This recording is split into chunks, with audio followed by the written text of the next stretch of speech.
Ahí está. Bueno, eh, esto es entonces, teníamos que terminar hoy esta primera parte, perdón, esta última parte que habíamos empezado el miércoles pasado, de Jesucristo como palabra encarnada, como revelación plena del Padre, ¿no? Entonces, habíamos visto, esto pasó rápido porque si no, que esto fue en la plenitud de los tiempos, tiempos preparados por esa palabra que desde el comienzo se fue manifestando y que en la plenitud de los tiempos, cuando los tiempos fueron maduros, ¿se acuerdan esa diferencia entre Kairos y Cronos? En la plenitud, en la madurez de los tiempos, esa palabra se hizo carne, ¿no? Que esto es la consumación justamente de la historia. Esto lo paso rápido porque ya incluso lo subió Marcelo y es lo que vimos. Y que esto implica un tiempo y un lugar determinado, que acá habíamos hecho énfasis en que la fe cristiana es un acontecimiento histórico antes que un dogma. Por supuesto que tiene dogmas, por supuesto que tiene doctrinas y todos los domingos las rezamos, todas las misas las rezamos. Pero es antes que nada un acontecimiento en un tiempo y en un lugar determinados, ¿no? Ahí lo vemos, el tiempo y el espacio, ahí en Belén, año 6 antes de Cristo, 4 antes de Cristo, según los historiadores. Ahí es donde se produjo el nacimiento de Cristo, ¿no? No, esto fue al revés, que es, como decíamos, la palabra definitiva del Padre, donde encuentra el Antiguo Testamento todo su cumplimiento en en estas promesas que Dios había venido haciendo a su pueblo elegido, ¿m? A través de los profetas, a través de la ley, Moisés, etcétera. En su propia persona, Jesucristo entonces eh, manifiesta, revela el cumplimiento de las promesas. Esta es la palabra total del Padre. Aquí, como decíamos, no hay que esperar una revelación posterior, sino que aquí se agota la revelación del Padre porque en Cristo Dios nos da todo y solo lo necesario para nuestra salvación. Lo que después hace el magisterio con sus concilios, inspirados por el Espíritu Santo, es ahondar en esta palabra de Cristo, que nos viene comunicada por las Escrituras y por la tradición. Pero nunca vamos a encontrar una nueva revelación. Lo dicho está dicho definitivamente en Cristo. Ahora bien, hasta acá estamos. ¿Alguna pregunta? ¿Algún comentario que quieran hacer?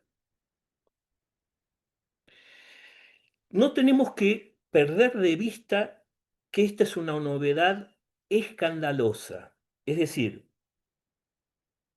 uno de los tantos peligros que tenemos como cristianos que predicamos la palabra es diluir ese mensaje escandaloso.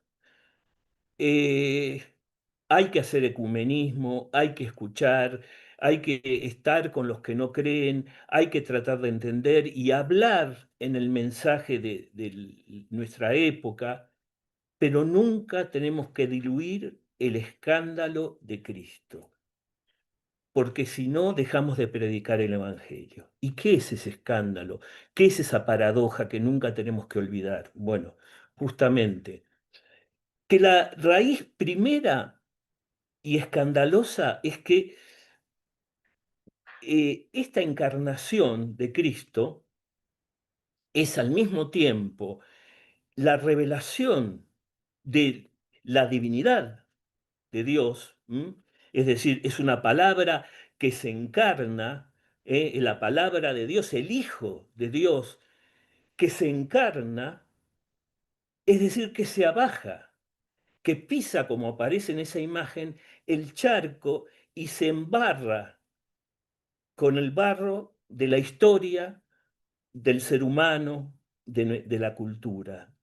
Es decir, no es un Dios que se queda disfrutando su divinidad desde los cielos, sino que toma la carne y se ensucia con el barro, no en el sentido moral del pecado, sino en el sentido de el realismo de la encarnación, cómo Jesús, el Hijo, asumió hasta las últimas consecuencias la condición humana. Y este es el escándalo. Esto es lo que, digamos, no podemos diluir. ¿Y por qué? Ahora vamos a esto que dice, por supuesto, entre otros, ese hermoso himno de la Carta de los Filipenses, ¿no? De Pablo a los Filipenses, que rescata ese himno antiguo, donde dice que era de condición divina, no tomó como esa condición algo que debía guardar celosamente, sino que se anonadó, kenosis es la palabra, tomando la condición de servidor hasta muerte y muerte de cruz, ¿no? Como la encarnación se corona en la cruz, ese abajamiento de un Dios que es todopoderoso termina siendo un hombre, un reo colgado en una cruz, muriendo, ¿no? Y eso es un escándalo, ¿eh? Es lo que Pablo dice, el escándalo y la locura de la cruz, ¿cierto? Y bueno, hay un teólogo de los primeros siglos, del siglo III, Orígenes, muy famoso, uno de los padres de la iglesia, que dice que nos llena de asombro. Esto es apenas uno de los tantos comentarios del asombro que sienten toda esa primera tradición de los padres al transmitir este mensaje. O sea, Pablo lo dice y lo dicen y lo siguen diciendo, este asombro, ¿no? Nos llena de asombro que el mismo verbo del Padre, por quien fueron creadas todas las cosas, acuérdense del himno a los colosenses, ¿no? Por él fueron creados todo, por Cristo fue creado todo, ¿eh? Se sometió a los límites de aquel hombre que apareció en Judea. Esto es, esto nos es, estamos acostumbrados a sostener esto, pero es una locura y un escándalo. Y nunca tenemos que olvidarnos de esto. ¿Y por qué esto entra en conflicto? Cristo no solamente es un portavoz de un mensaje.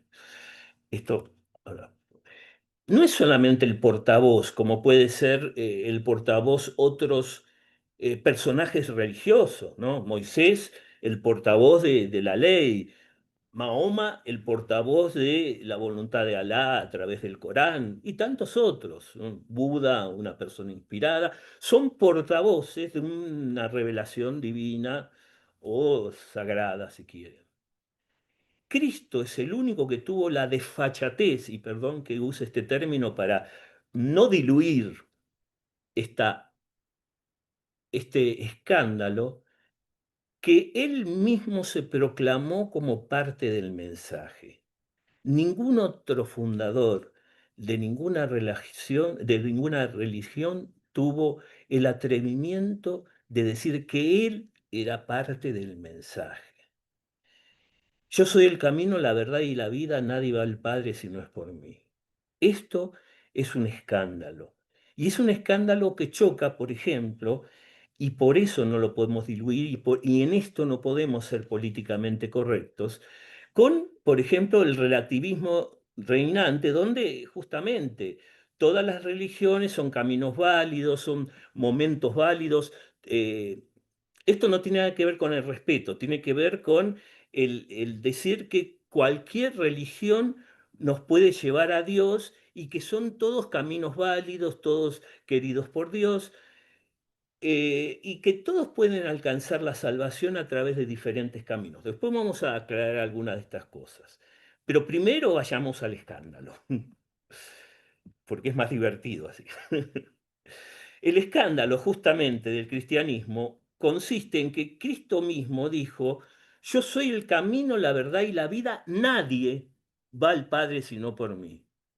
Eso es políticamente incorrecto y absolutamente escandaloso. ¿Cómo ante las demás religiones podemos decir que nadie va al Padre sino por Cristo, que nadie se salva si no es por Cristo? Pero esto es el escándalo que no se puede diluir, porque está en el Evangelio. Después vamos tratar de reflexionar un poquito sobre esto, pero primero poner en el centro de la escena este escándalo. ¿M? Entonces, lo que estamos diciendo acá es que Jesucristo reclama para sí una radicalidad inédita, nunca vista, inaudita. ¿Eh? Cristo se revela como la misma palabra de Dios. No es el portavoz de la palabra de Dios como son, uno ve el fundador de cualquiera de las religiones que uno puede llegar a conocer, son portavoces. No es, yo mismo soy la palabra, yo soy la vid, yo soy la resurrección y la vida, yo soy el pan de vida. Nadie va al Padre sino por mí. Son afirmaciones radicales, donde Cristo nos está diciendo que Él mismo es el mensaje encarnado. Esto es un escándalo y no podemos borrarlo y no podemos negociarlo si queremos ser fieles al Evangelio. ¿M? Y que es el único mediador entre Dios y los hombres, como dice la primera carta a Timoteo, perdón, la primera carta a Timoteo de Pablo. Uno le gustaría borrar estas cosas porque son tan políticamente incorrectas, pero Cristo lo dijo y está en el Evangelio. Entonces, lo primero que tenemos que hacer antes de empezar a reflexionar sobre cómo entender esto es no borrarlo, ponerlo en el centro. ¿M? Partir de este escándalo para después reflexionar. ¿Alguien quiere mencionar algo respecto de esto?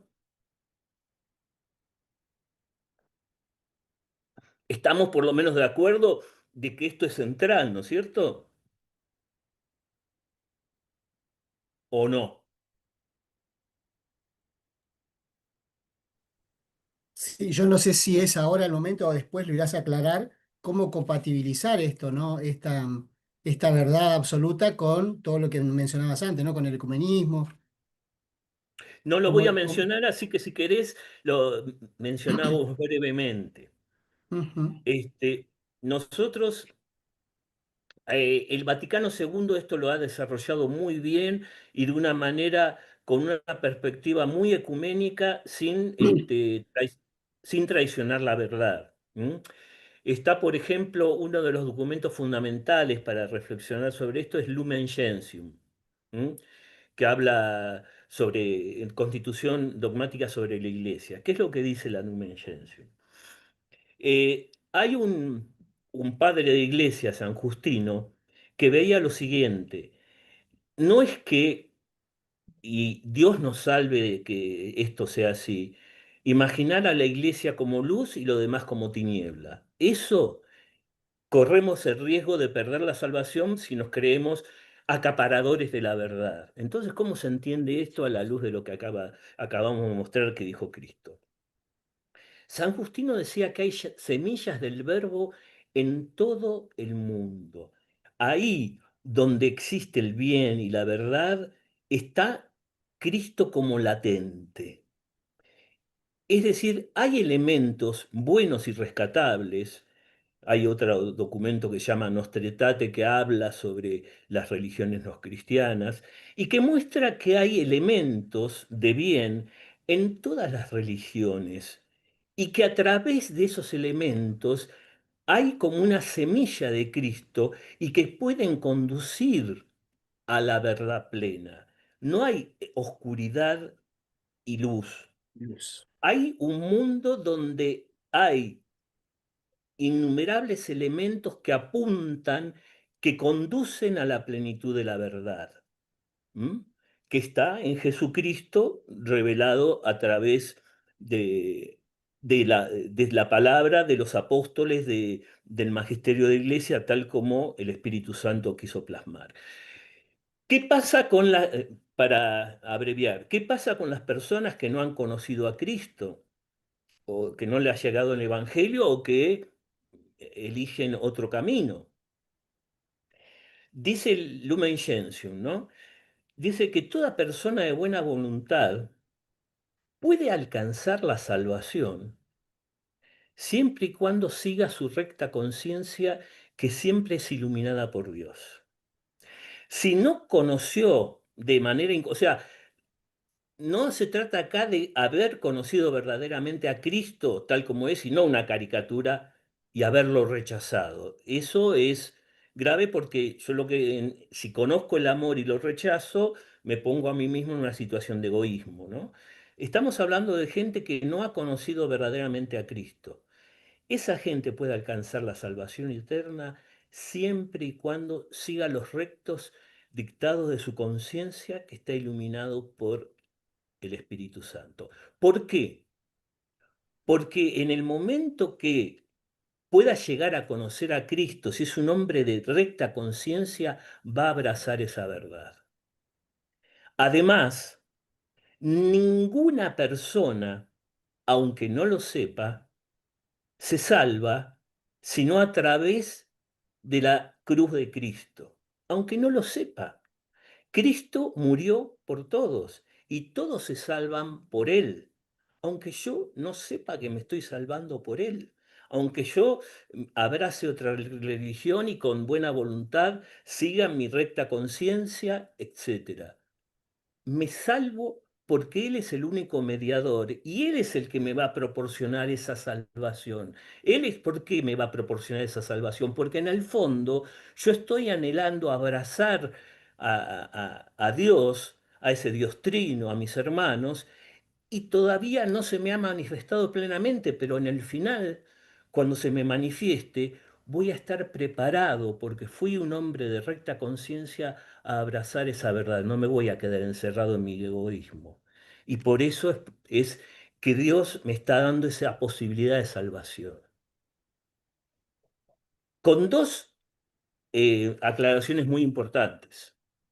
Eso no significa, o una, porque se pueden unir, eso no significa que no sea urgente la evangelización y que todas las personas se salven a través de Cristo de una manera automática. Primero, porque todos tenemos el derecho de conocer y disfrutar la verdad de lo que significa ya Cristo en nuestra vida. Y porque se hace mucho más arduo llegar a ese momento de salvación sin conocerlo a Cristo. Y el hecho de conocerlo ya en esta vida a través de su palabra, de sus sacramentos, ya me va preparando y ayudando para alcanzarlo en la vida eterna. De manera que de ninguna manera eso evita, digamos, en la necesidad de misionarlo. ¿Por qué? Porque es necesario compartir este bien que ya comienza en esta vida con los demás. ¿M? Y sabiendo que uno, aunque esté en la iglesia, puede malograr su salvación porque puede conocer a Cristo como lo conocen los demonios y no querer saber nada, como aparece en la lectura de hoy, ¿no?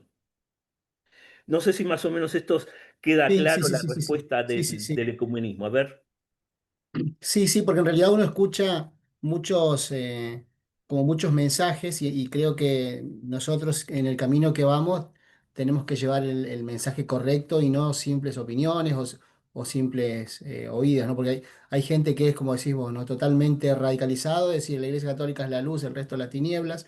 em, y por ahí yo me pongo a preguntar, no sé cómo contrasta esto con las enseñanzas de un papa como Francisco, por ejemplo, que fue un gran impulsor, digamos, de lo que es el ecumenismo, ¿no?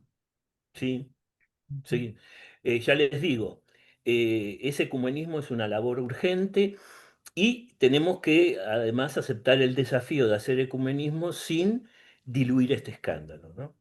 Pero el no diluir este escándalo no es que estamos pensando, pobrecitos, ellos no se Claro, salvan, claro, porque solo Dios conoce qué caminos presenta cada uno. Lo que sí tenemos que saber es que todos se salvan por Jesucristo porque Él es el único mediador. ¿Eso qué significa? ¿Que soy un fanático? No, eso significa que soy testigo de una verdad que no me pertenece, que ni siquiera apropiándome de esa verdad puedo asegurar mi salvación. Yo conozco, me fue revelada esa verdad, pero a lo mejor yo quedo fuera de esa verdad, de esa tal cual. salvación. Es decir, todos, ¿Por qué? Porque yo sé que la cruz, la Pascua, es el centro de historia del cosmos y que no hay criatura que no se salve a través de Jesucristo. Pero puede ser que, no es que eso como los antiguos gnósticos decían, es un conocimiento que me salva. No, los demonios conocen esto y están condenados. Es decir, yo tengo que abrazar libremente esa verdad. Sí, Nico, decime. Sí, te hago una consulta. Mirá, yo cuando estudiaba teología de joven, a mí me habían enseñado que cuando hablábamos de ecumenismo, hablábamos del diálogo entre las iglesias católicas, ortodoxa griega, rusa, copta, copta maronita, etcétera. Eso era ecumenismo. Ya cuando nos ponemos a hablar con un evangélico, con otro, qué sé yo, otras sectas cristianas, estamos hablando de diálogo interreligioso, no de ecumenismo. ¿Es correcto eso? Depende cómo se entienda el término. Hay veces que lo que se hace del ecumenismo es hablar con todas religiones. Es una cuestión, si querés, de terminología, porque muchas veces la Iglesia habla de ecumenismo y habla de la relación de la Iglesia católica con el resto de las religiones también. Más propiamente es diálogo interreligioso cuando uno dialoga con el resto de las religiones, sin duda. Pero ecumenismo como el término amplio es relación con todos los que no son católicos. ¿M? Sean, además, ojo, hay gente con la cual no puede haber diálogo interreligioso que son las sectas. ¿Por qué? Porque nosotros las discriminamos, no, porque ellas no aceptan el diálogo interreligioso o el ecumenismo. ¿M? Es decir, yo diría lo siguiente. Ecumenismo podemos tenerlo como un término abarcativo, que, porque cuando uno dice el deber del ecumenismo, siempre se habla, más bien el católico tiene que tener una dimensión ecuménica. Ecuménico significa universal, viene del griego, ecuménico es universal, que tiene que llegar a todos.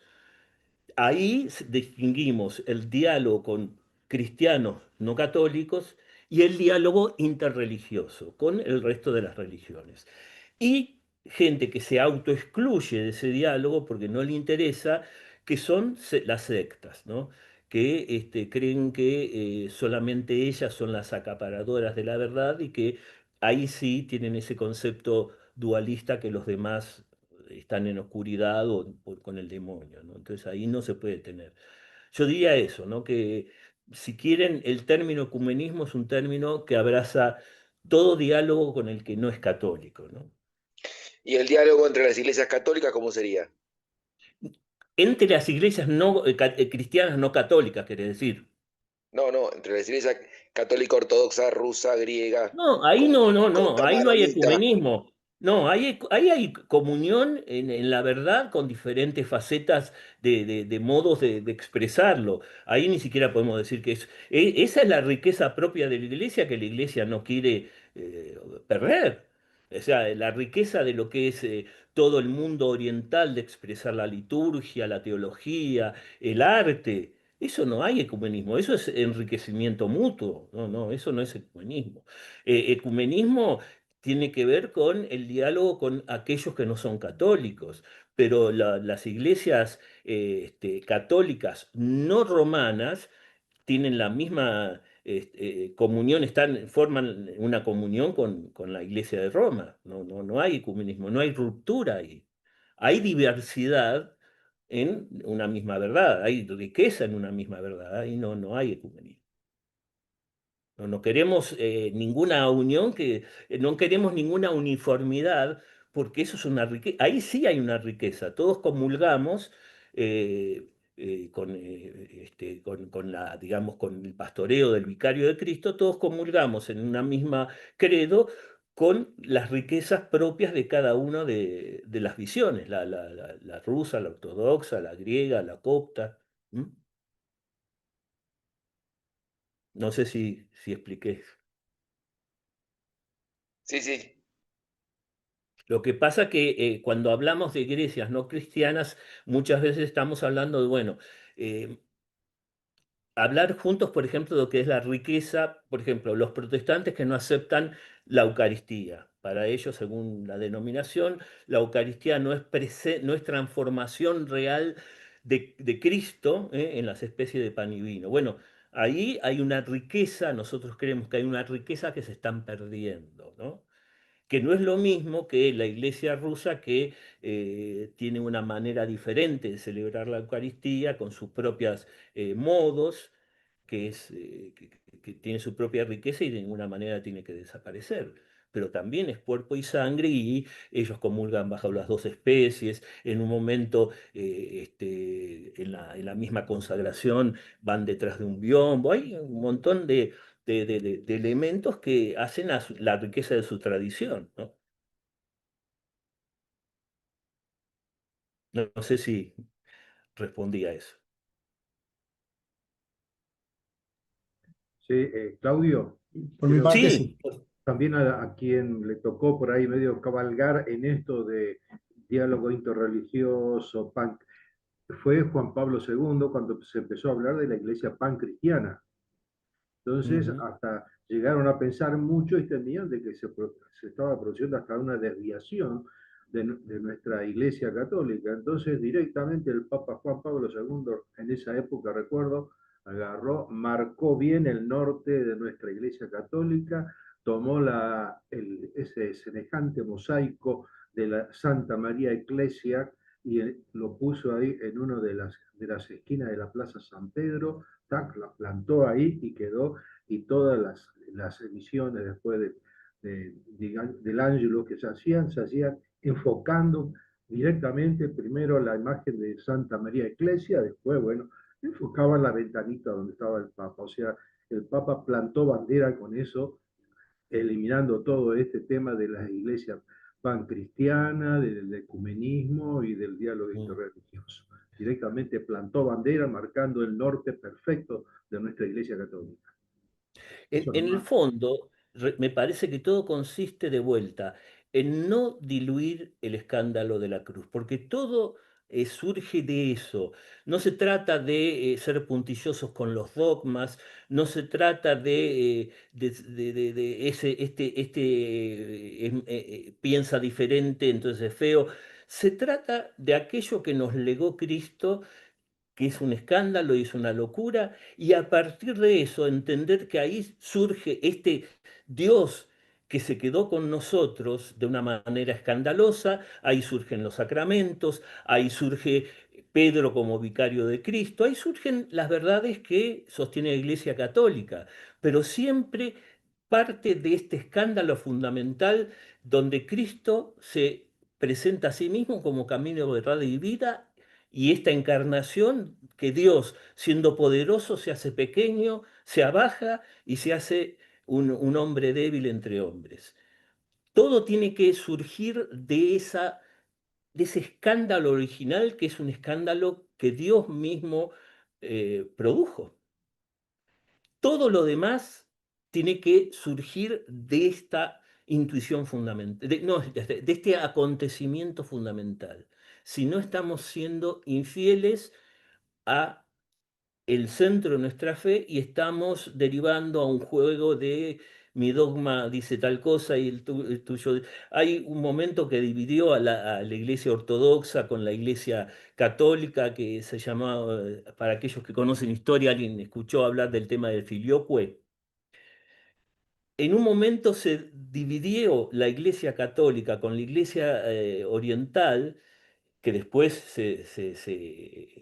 hubo un entendimiento, que los católicos decían que venía el espíritu venía del Padre y del Hijo, y los ortodoxos decían venía del Padre por el Hijo. Bueno.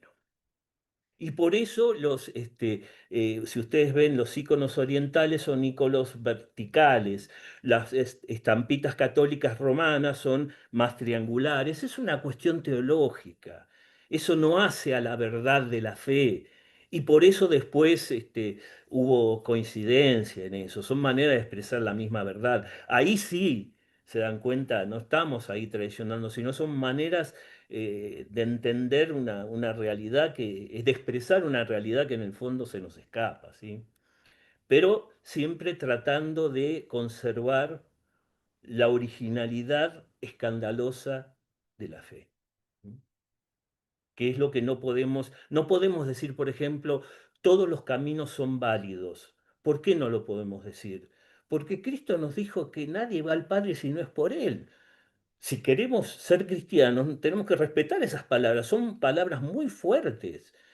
Y tenemos que respetar las palabras que cuando Cristo nos dice que quien come su pan tiene vida eterna porque su pan es verdadera, su carne es verdadera comida y su sangre verdadera bebida.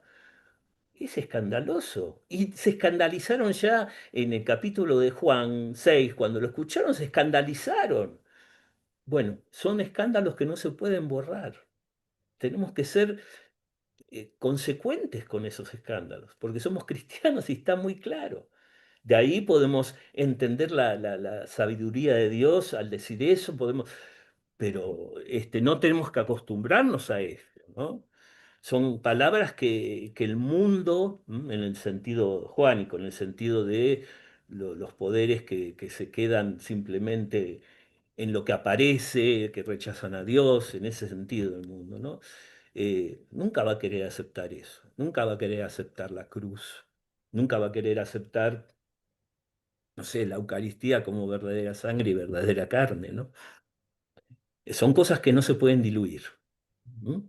Que no se pueden negociar porque están ahí y que forman parte de nuestra identidad como cristianos. Si no creemos que Cristo verdaderamente se encarnó, ¿m? Entonces, y que se encarnó Dios, y si Dios se encarna, es el único camino hacia el Padre. Si el Hijo se encarna, es el único camino, no hay otro camino. Dios se abajó, Dios Hijo se abajó, y a través de su Pascua podemos acceder de vuelta al Padre, no hay otro camino. Y no es que es una deducción teológica, él mismo lo dijo para que quedara claro, ¿no? Y bueno, tenemos que redescubrir esta cuestión políticamente incorrecta y escandalosa de la fe. A partir de ahí todo es diálogo, a partir de ahí todo es acompañamiento, comprensión, pero eso no lo podemos abajar porque dejamos de ser cristianos. ¿Alguien quiere comentar algo respecto de esto?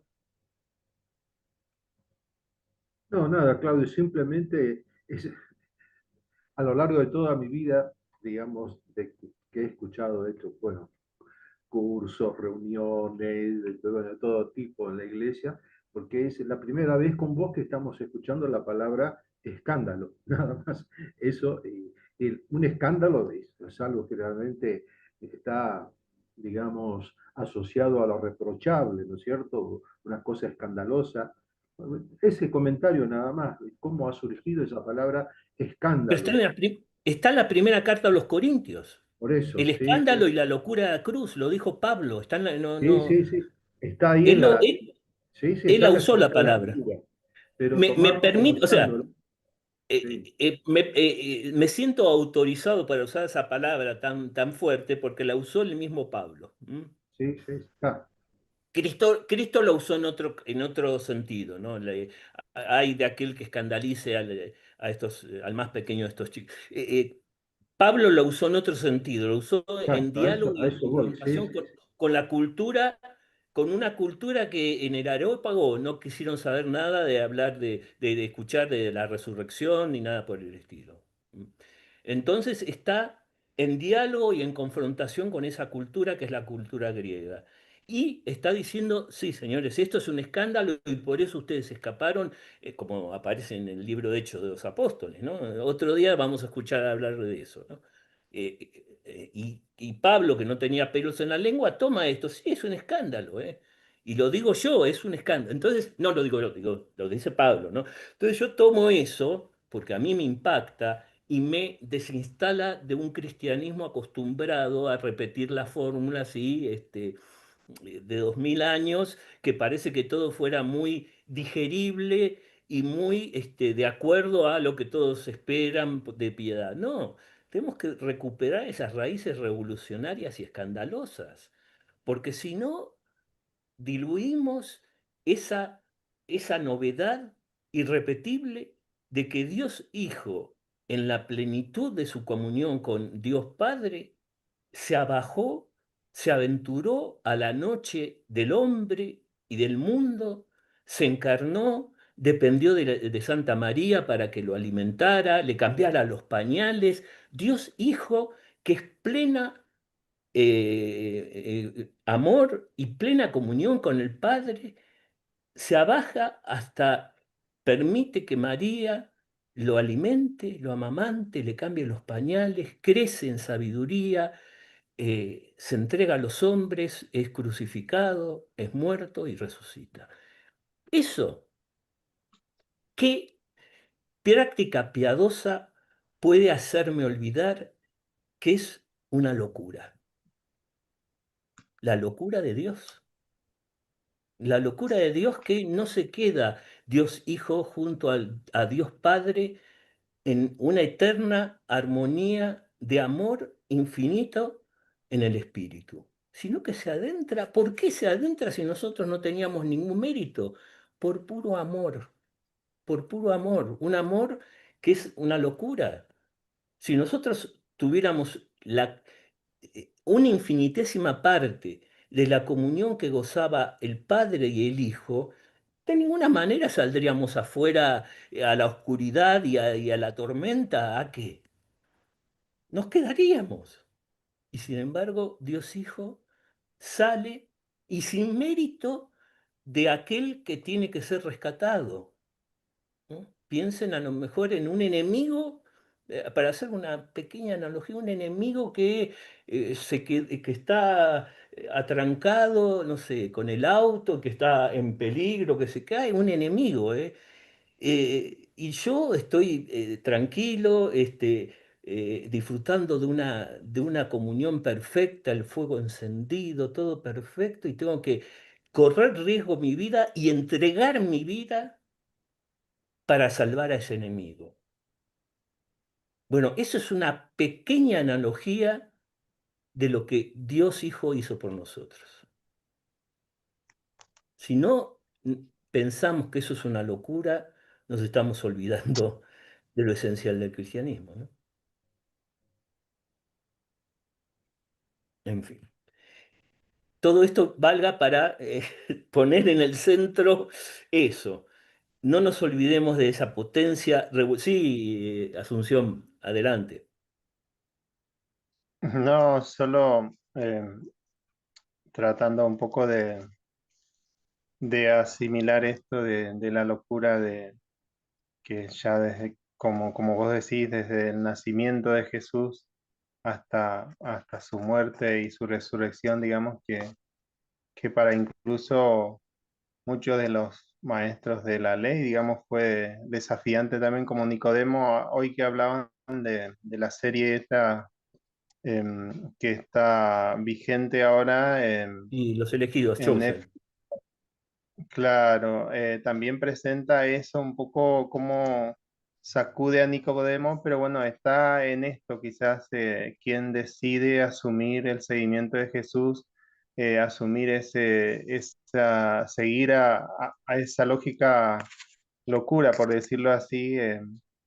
Ahí está quizás la cuestión y a veces pienso también uno se encuentra a veces con situaciones en el trabajo, con los compañeros, muchas preguntas que desde acá también te hacen de la locura, lo que le parecen locuras a ellos, digamos, y te dice, digamos, cómo se explica eso, cómo lo vivís vos, y a veces no tiene mucho sentido de explicar, sino que a veces yo lo tomo como un desafío de decir, esta locura debería servir, digamos, a cada cristiano como fundamento de la decisión que toma, porque a veces en equipo también de trabajo decimos, podemos tomar por este lado, por esta lógica, y hay una pequeña o gran diferencia a veces decir, no, yo no estoy de acuerdo con esto, y desde dónde, digamos, uno se planta, desde dónde uno se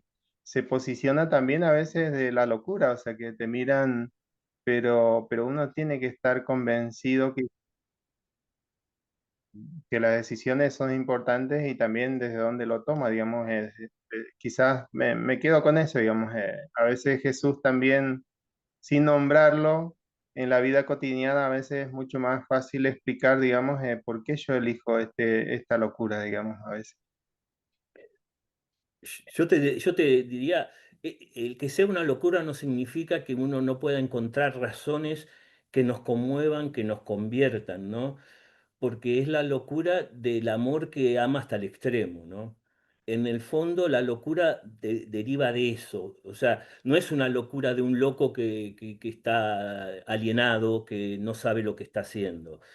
Es muy importante. Es la locura de alguien que ama al extremo. Y en general, el problema es que no queremos amar hasta el extremo, ¿no? Es el nuevo mandamiento que a veces nos quedamos con el Antiguo Testamento, ámense los unos a los otros como a ustedes mismos. Esto es mucho más radical lo que dice Cristo, ámense los unos a los otros como yo los he amado. Es mucho más radical porque a veces uno no se ama a sí mismo demasiado tampoco. La radicalidad consiste en ámense ustedes a imagen del sacrificio que hice yo por ustedes en la cruz. Es decir, lo que está proponiendo Jesús es un amor radical y de ahí surge la locura. Cuando uno ve esa locura de la cruz, está hablando de un amor que no cabe en nuestras concepciones fariseas, que nos hace una y otra vez ponernos patas para arriba, como los protagonistas de las parábolas. Ahí somos típicamente los hijos mayores, por ejemplo, o los jornaleros de la primera hora, por ejemplo. Es decir, ven ahí el amor del padre, pongamos el hijo mayor, y no lo entienden porque no pueden entender un amor que vaya más allá de la justicia estricta de que cada uno le toca lo que le corresponde según la justicia.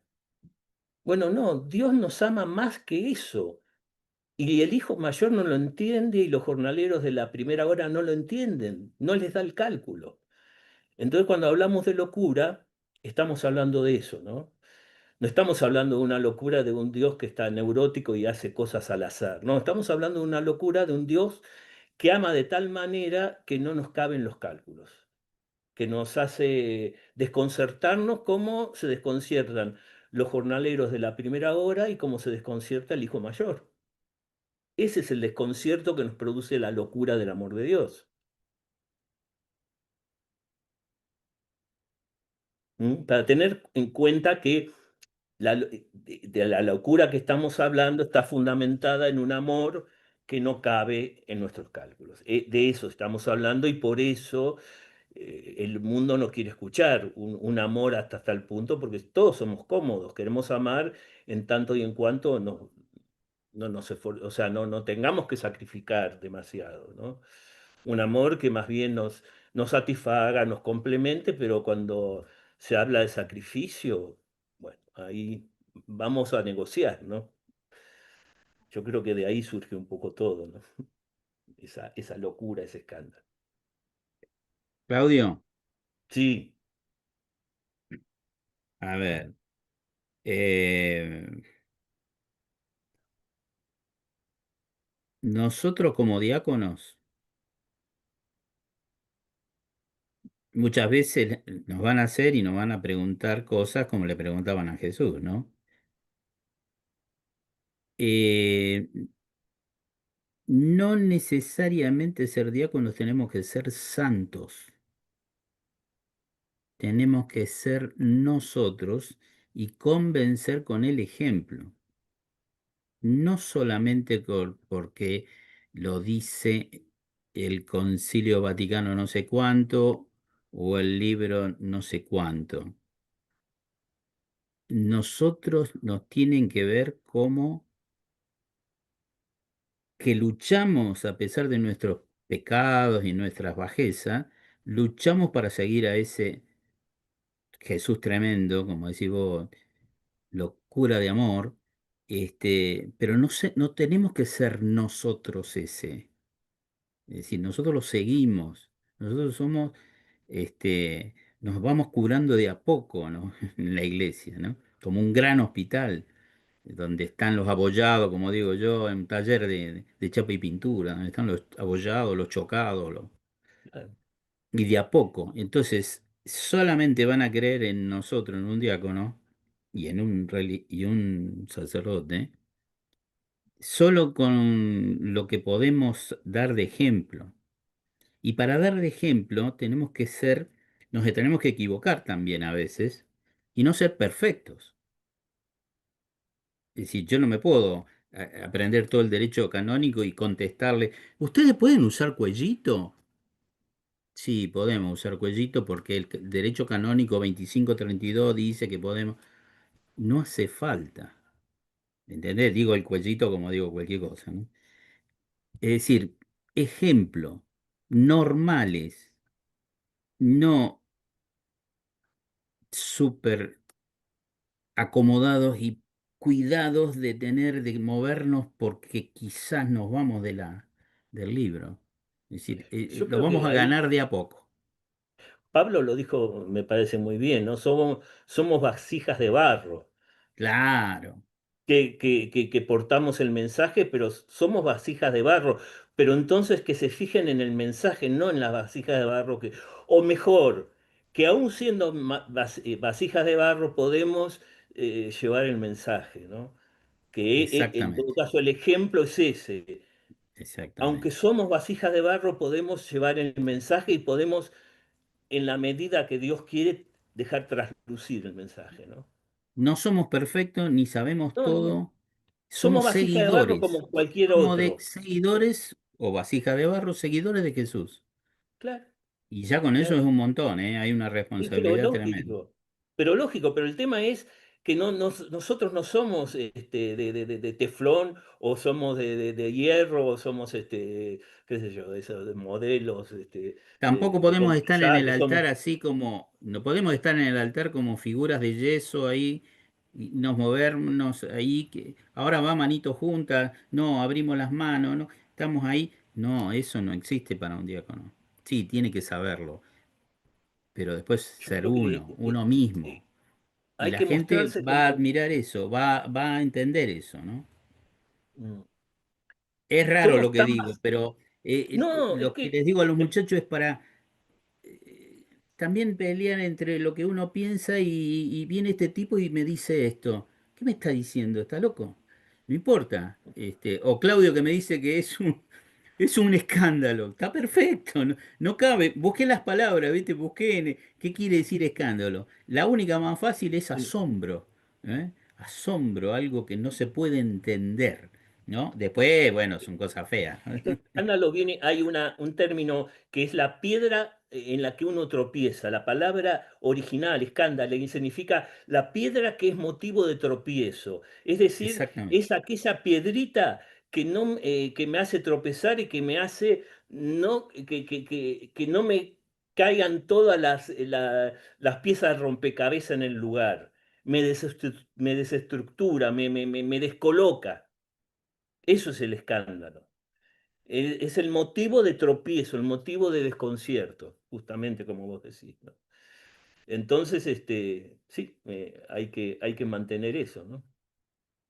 Pero como decíamos, como vasijas de barro, no tenemos que mostrar que nosotros somos tan vasijas de barro como cualquier otro, pero que por la gracia de Dios somos capaces de albergar, de recibir a Dios mismo y al Evangelio, ¿no? Pero como vasija de barro, pero a través de eso podemos dar testimonio y puede esa gracia hacer obrar en nosotros y en los demás, ¿no? Sin duda lo hace, pero siempre frágiles, ¿no? Siempre frágiles. Y necesitadas, por supuesto, de esa gracia, porque si no nos rompemos en mil pedazos, ¿no?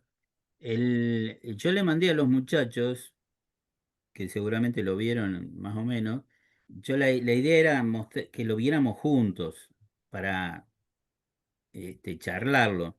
Les mandé una canción, un video muy cortito de 3 minutos, donde habla de la vocación, del llamado. la familia que empieza con el matrimonio, la familia, familia orante, y después, y viene un muchacho que vio la película esta que les mandé, seguramente ustedes la vieron, y me dice, no, pero al final eran todos curas y curas con hijos. No, papi, son los diáconos, papá. Sí, pueden usar cuellitos, sí, pero esos son los hijos. Y seguir a Jesús desde la familia, de familia diaconal. Eso es lo que cuesta entender. Entonces, yo tenía un diácono allá en Avellaneda, había un diácono, que por ejemplo tenía un casamiento en una parroquia. El tipo llegaba, dejaba a la mujer, iba con el coche y con la mujer, la dejaba en la esquina, él llegaba a la puerta, bajaba como si fuera el cura y entraba solo.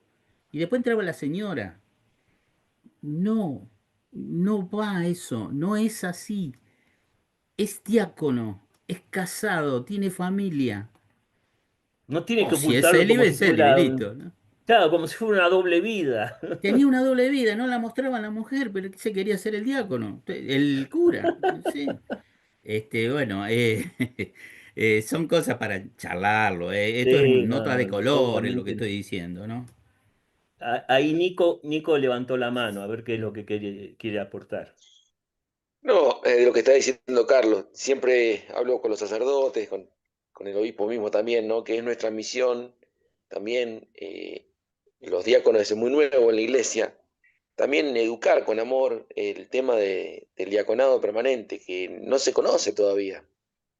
Eh, yo llegué a ver diáconos permanentes de sotana en encuentro, y eso genera, de la mano de la esposa, entonces genera un escándalo. Ahí sí un escándalo, pero Ahí porque está no el se escándalo. explica. Ahí sí aplica, porque no, yo ahora veo, por ejemplo, que generalmente el diácono permanente no usa el clerich, salvo alguna reunión, alguna cosa donde amerite, pero ahora usa mucho la chomba clerical con la cruz diaconal al costado o el clerich con la cruz diaconal bordada. Y qué sé yo, me parece un buen avance eso, porque es como explicar, ¿no? ¿Qué es esto del diaconado, ¿no? Generalmente no lo usan, pero si lo llegasen a usar, hay que explicar. También los sacerdotes tienen que ayudar al diácono explicando esto, porque si no, no se entiende nada, ¿sí? También hay mucha confusión, lo he visto en varias comunidades, tanto de la prelatura como muchas de Buenos Aires, eh, desde que también se empezó a implementar el diaconado, cualquier cosa, cualquier inquietud que tenga algún hombre de la parroquia, ya pum, al diaconado. Y una vez un cura explicaba, dice, pará, hay muchos estamentos antes. Un buen ministro extraordinario de la Eucaristía, ejemplo, decía, no enseguida revolearlo al diaconado, porque por ahí va por obediencia, porque lo manda el párroco, porque no sabe decir que no, y capaz que no era para diácono, era para un buen ministro de Eucaristía. Sí. O algo que ¿Cuánta no tenga razón que tenés? ver Sí. con los sacramentos, puede también ser catequista, puede ser acompañar a personas enfermas, pastoral de la salud, tantas Nico, pastorales, ¿no? eso que vos decís, Nico, es verdad. Allá también había en Avellaneda, bueno, se ordenó uno de diácono. ¿Puede usar el cuello? Sí, vos está en los reglamentos, lo podés, de hecho yo también tengo todo, ¿no? ¿Qué pasa? Iba con la señora en el colectivo, con el cuello y pasándole el brazo sentado. Claro, llegó al oído del obispo, chao, ninguno más usó cuello. Dice, no, pero eso es un escándalo. Pero también hay que darse cuenta. Yo iba a las reuniones de ecumenismo, por ejemplo, pero ahí sí iba con el cuello, porque me decían, venite con el cuello, porque ahí estaba el judío, el musulmán, todos. Entonces vos sos representante de la iglesia. Por supuesto no iba mi señora generalmente a esas reuniones, ¿no? Entonces, hay que tener un poco de criterio, ¿no? Claro. Eso es verdad. Y en la elección del que va a ser diácono, tiene que haber, no solamente como dice Nico, bueno, adentro, adentro, sino formalo afuera también. Primero dale el ministerio. eh, ¿Este está para eso? Entonces ahora llega, se termina de estudiar y por ahí el obispo duda y hay alguien que le dice, no están preparados, ¿no? Este no puede ser diácono, le dicen. Y el obispo, yo estaba, pero lo formaron ustedes, muchachos. Vos sabés, Claudio, de las cosas que hablo, de gente que después estaba con el signo para abajo y sin embargo fue para arriba, ¿no? Entonces, si está bien elegido y bien preparado, se ordena directo, estudiando, ¿no? Por supuesto.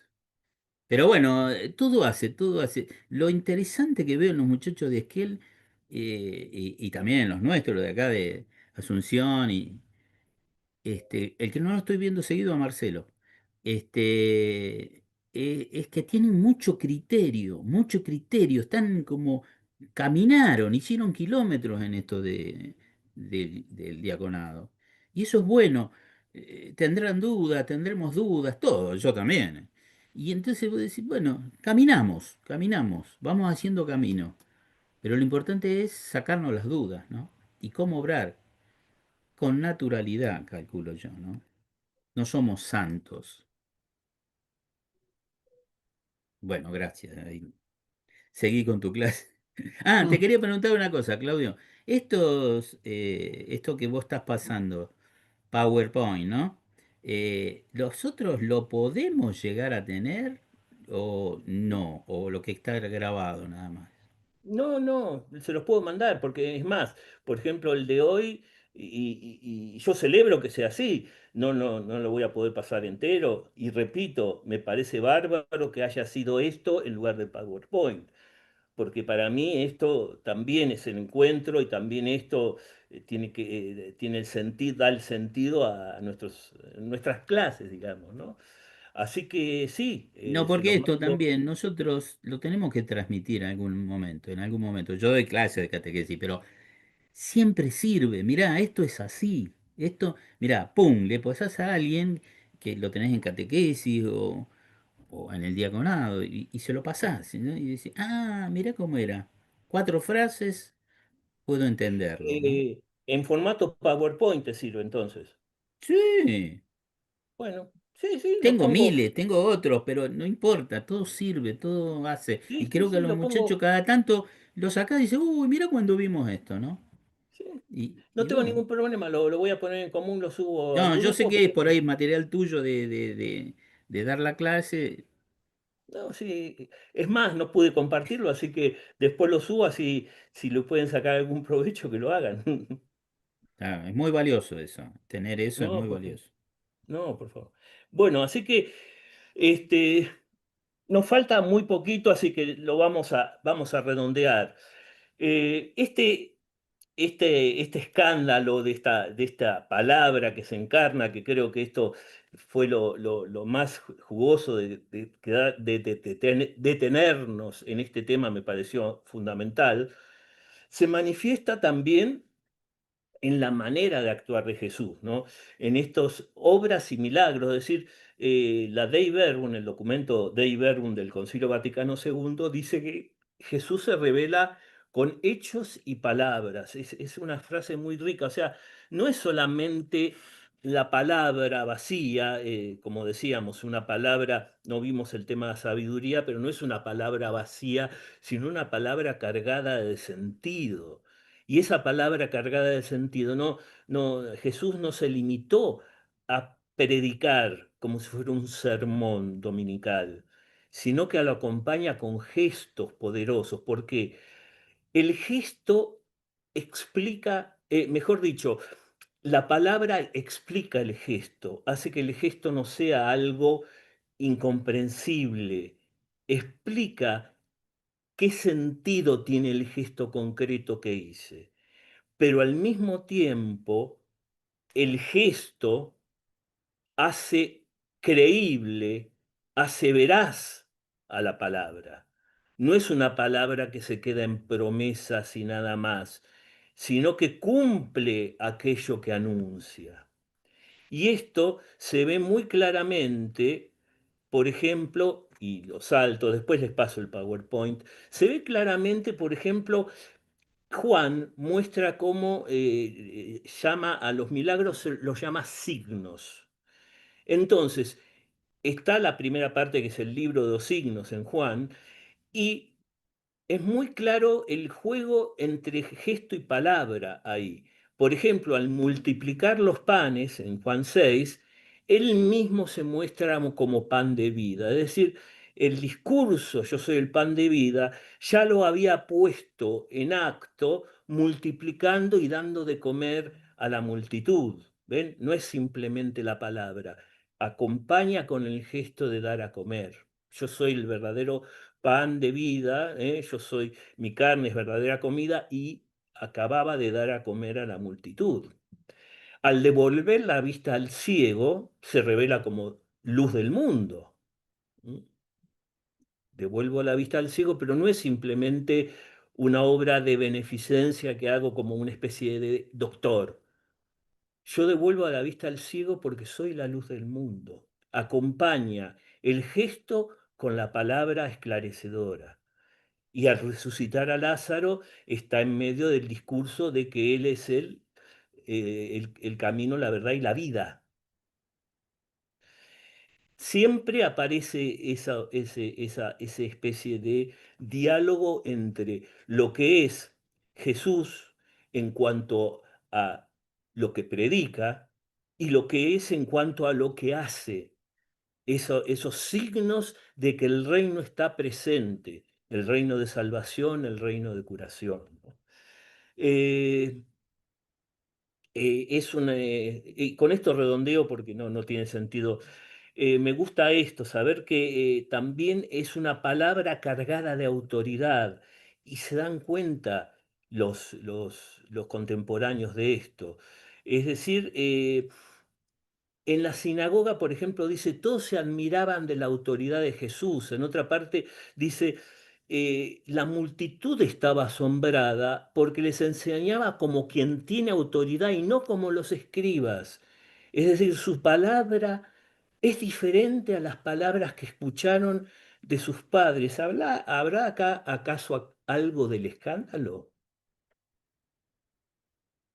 Es decir, algo que mueve, no es lo mismo, de lo que me repiten los escribas, los fariseos, es algo diferente. Acá hay algo nuevo y que me asombra, y que tiene autoridad, autoridad que viene de que es el mismo Dios Hijo el que está hablando. ¿Ven? Y por eso Jesús mismo dice, el cielo y la tierra van a pasar, pero mis palabras no van a pasar. ¿Mm? Y cómo él mismo legisla sobre la ley. ¡Qué escándalo! Otro escándalo. ¿Cómo este se atreve a legislar la sagrada ley de Moisés que Dios mismo le dio a Moisés en el Sinaí? Han oído que se les dijo, pero yo les digo. Esto está en el medio del contexto del Sermón de la Montaña, ¿no? Mateo de capítulos 5 a 7, ¿no? Donde Jesús se muestra como el nuevo Moisés y nueva ley del reino, ¿no? Entonces ahí viene a instaurar la ley definitiva y él mismo se atreve a decir algo tan sagrado como el sábado para los judíos, el día que Dios descansó. El sábado se hizo el sábado no se, o sea, el sábado se hizo para el hombre y no el hombre para el sábado. Es decir, esto está al servicio de los hombres. Perdonar los pecados, solo Dios puede perdonar los pecados. ¿Cómo éste se anima a perdonar los pecados? Más escándalo, más locura. ¿Quién se cree que es este? Este es el hijo del carpintero. ¿Ven? Entonces, esa autoridad que tiene Jesús para mostrarse realmente como el Hijo de Dios, ¿no? Como el Mesías. Y para terminar, por supuesto, esto no podemos olvidarnos que se corona en el misterio pascual, ¿no? Esta palabra definitiva encuentra el culmen de la revelación, es decir, la palabra se hace plena, se hace completa solo en la Pascua que es el centro de la revelación de Dios. Todo el Antiguo Testamento está centrado en la encarnación y en la Pascua. Tal es así, ¿no? Y acá es donde se manifiesta esa locura extrema del amor que ama, que llegado el momento, dice Juan, los amó y los amó hasta el fin, ¿no? Esa es la locura, ¿no? Y bueno, las palabras, esto lo salteamos. Entonces, lo que decimos acá es que esta es la manifestación plena entonces de Dios. La palabra de Jesús está plenamente validada, coronada por la Pascua.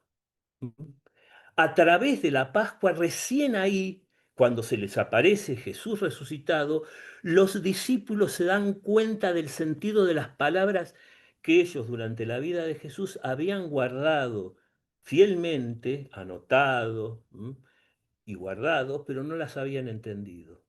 Solamente a la luz de la Pascua se dan cuenta del significado de esas palabras, de por qué Jesús no quería un mesianismo al estilo poderoso, sino al estilo del siervo sufriente, por qué decía que tenía que morir para después resucitar y que eso no les entraba por un oído y les salía por el otro. A partir de las apariciones de Jesús resucitado, y por supuesto después de la venida del Espíritu Santo en Pentecostés, cobra pleno sentido las palabras de Jesús. Y así lo ponen por escritos los discípulos, primero oralmente y después en los evangelios que van apareciendo, ¿no?